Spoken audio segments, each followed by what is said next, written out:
বন্ধুরা দেখো আমাদের কাছে শসা হয়েছে, শসা গাছে তো সেটাই তোমাদের সাথে শেয়ার করছি। এখানে একটা হয়েছে, ছিঁড়ে নি, ছোট পোকা। এটা আমার অন্য গাছ, এটা ছোট রয়েছে। ওই দেখো আমার একটা পড়ে গেছে, জানি না এটা পড়া ছিল, নিচে পড়ে গেছিল। এখানে রাখি, একটু ছিঁড়বো।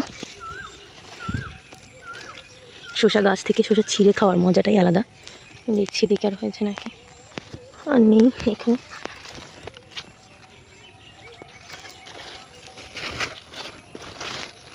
ওখানে একটা তো ভালো নেই।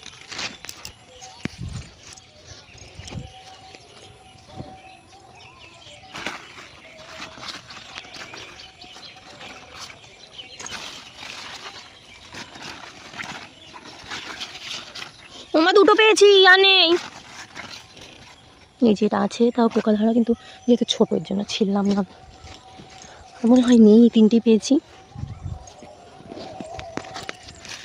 এটা তো খারাপ, এটা খাওয়া যাবে না, ফেলে দিলাম। দেখছিলাম কিভাবে। এটা হচ্ছে আমাদের ঝিঙে গাছ, বাবার বাড়ির ঠাম্মা লাগিয়েছে।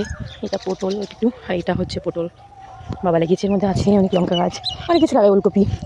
তারপরে আমি সাথে শেয়ারও করেছিলাম আগে আর কী কী আছে যেগুলো লাগায় বাবা। পালং শাক, ধনে পাতা, অনেক অনেক জিনিস এগুলো খাওয়া যায় বাড়ি, সে খাওয়ার জন্য লাগে। ওই যে বাবা আলু পোকাচ্ছে মনে হয়, মা জল দিতে গেছে পুচকুকে নিয়ে।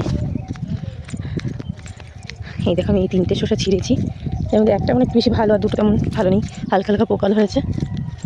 তো টাটা বন্ধুরা, ভালো থেকো সবাই।